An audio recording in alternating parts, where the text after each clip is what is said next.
দুইটা ডিস্ট্রিক্টের মাঝে একটা সেতু বন্ধন। প্রতিদিন অনেক শত শত মানুষ যেটা ফরিদপুর চরভদ্রেশন যাওয়ার জন্য আমাদের এই ঘাটটা ব্যবহার করে থাকে।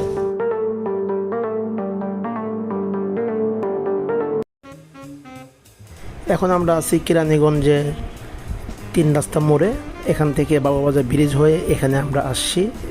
একদিকে চলে গেছে মাওয়া এবং একদিকে চলে গেছে মইনুট ঘাট। মইনুট ঘাট যেটা হলে অবশ্যই নবাবগঞ্জ হয়ে যাওয়া লাগে। এখান থেকে আমরা সরাসরি নবাবগঞ্জে কিছু রাজবাড়ি দেখে তারপর মইনুট ঘাট গিয়েছি, যদিও এখন মইনুট ঘাট নিয়ে আলোচনা করতেছি।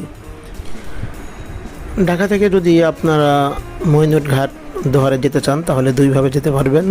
আপনি মোহাম্মদপুর হয়ে যাওয়া যায় আর কেরানীগঞ্জ হয়ে যাওয়া যায়, তবে আমরা কেরানীগঞ্জ হয়ে গিয়েছিলাম। তো যেভাবে যান দূরত্ব প্রায় 50 কিলোমিটার, যেতে সময় লাগবে 1.5 থেকে 2 ঘন্টা। যে কোনোভাবেই যান। সিএনজিতে আমরা গিয়েছিলাম, অনেকে প্রাইভেট কারে যায়, অনেকে বাসে যায়, 1.5 থেকে 2 ঘন্টা সময় লাগবে।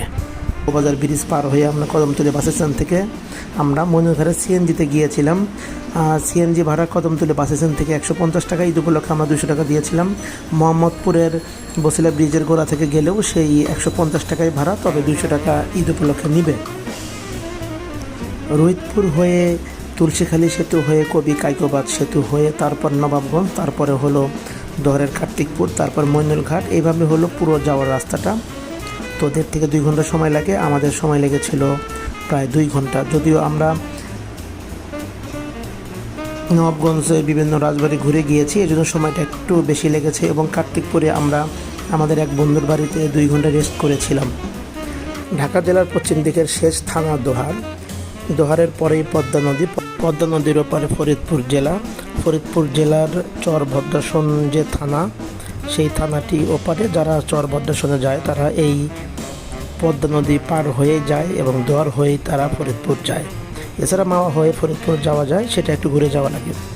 যাই হোক, এখানে মইনুট ঘাটকে অনেকে মিনি কক্সবাজার বলে থাকে।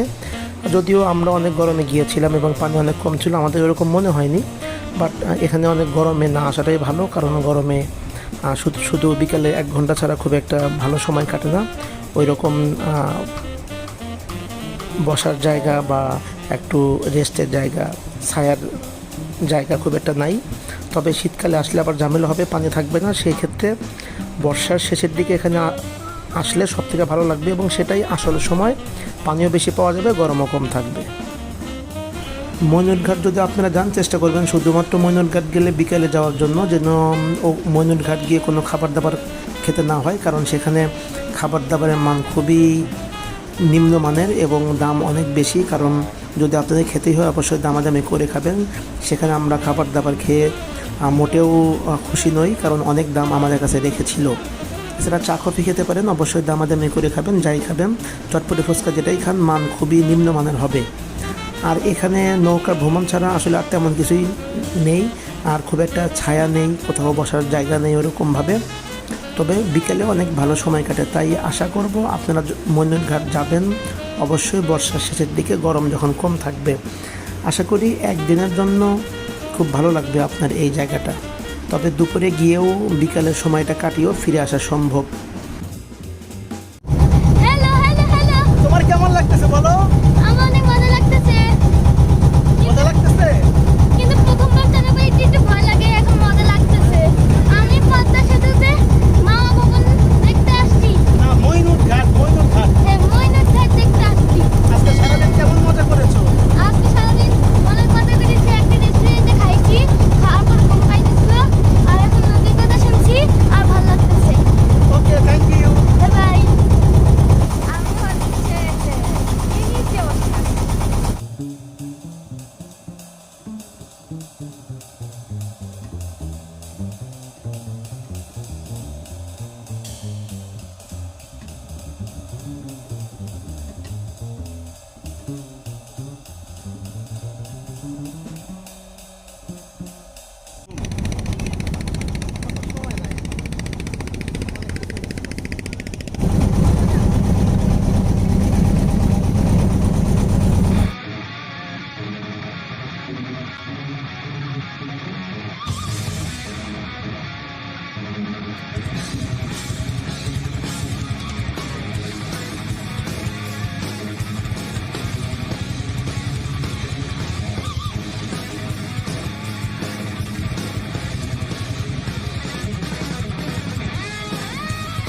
ইতিহাস ঐতিহ্য বলতে আসলে মইনুট ঘাটটা হলো আপনার দোহার এবং ফরিদপুর এই ঢাকা এবং ফরিদপুর দুটো ডিস্ট্রিক্টের মাঝে একটা সেতু বন্ধন।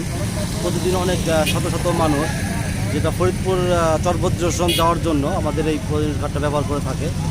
আর তাছাড়াও এই পদ্মার পাড় ঢাকার পাশে খুব সুন্দর একটা একদিনের জন্য একটা টুরিস্ট প্লেস, এটা খুব জনপ্রিয়তা পায় ইদানিং। এবং এই ঘাটটাতে প্রতিদিন প্রায় আপনার বিভিন্ন মৌসুমে বিভিন্ন ঈদ বা বন্ধের সময় পার ডে প্রায় 2-3 হাজার দর্শনার্থী এখানে ভিড় করে। সন্ধ্যার দিকে বিকেলের দিকে এই জিনিসটা এই এলাকাটার সৌন্দর্যটা অনেক বেশি, এখানে অনেক পর্যটক বেশি থাকে। এই কেন্দ্র করে এখানে গড়ে উঠেছে অনেক হোটেল, আপনার রেস্টুরেন্ট, চা। তো আমরা আমাদের স্থানীয় এখানকার আমরা ছোটোবেলা থেকে দেখে আসতেছি, সেক্ষেত্রে কিছুটা স্পেশাল এই জায়গাটা। আমি মনে করি ঢাকার পাশে একদিনের জন্য ছুটি কাটানোর জন্য খুব সুন্দর একটা জায়গা। হ্যালো ভিউয়ার্স, আমরা এখন চলে যাচ্ছি মইনুট ঘাট থেকে। এখানে আমরা আজকে সারাদিন সকাল 8টা বাজে আমরা বের হয়েছিলাম নবাবগঞ্জ রাজবাড়ি সহ। আমরা এখানে আসছি হলো দুপুর 3টা বাজে এসে আমরা এখানে খাওয়া দাওয়া করলাম। খাওয়া দাওয়া করে তারপরে আমরা একটু ওয়েট করেছি 4:30 পর্যন্ত, কারণ প্রচুর রোদ ছিল। তো আমি সবাইকে একটা কথা বলবো যে গরমকালে এখানে না আসার জন্য, কারণ এখানে আসলে গরমে আসলে টেকাটা খুবই মুশকিল। আর এখানে এই বিভিন্ন বিচের মতো অতটা সুন্দর জায়গা নেই, রাইকাস কক্সবাজার অথবা যে কোনো পর্যটন কেন্দ্রের মতো হোটেল মোটেল এগুলো অ্যাভেলেবেল নেই। আর শীতকালে সারাদিনের জন্য হলেও খারাপ লাগবে না। আর আমরা নৌকা ভ্রমণ করেছি, সেটা ভিডিও অলরেডি আপনারা দেখেছেন। তো নৌকা ভ্রমণটা অনেক ভালো লেগেছে আমাদের সবার। তো আমাদের 2-1জনেরকে একটু ভয় লেগেছে, কারণ পদ্মার ঢেউ যে অবস্থা সেটা তো আমরা বুঝতে পারছি। পদ্মার যে অবস্থা খুবই ভয়ঙ্কর। নৌকা ভালোই হেলে দুলে চলতেছিল, আপনারা অলরেডি দেখেছেন। ওকে, আল্লাহ হাফেজ, থ্যাংক ইউ। আবার ইনশাল্লাহ অন্য কোথাও যাবো। ঠিক আছে, সবাই আর বাই বাই। আপনি পিছিয়ে বসবেন। বাই বাই, আপনাদের সাথে আবার দেখা হবে। Bye bye.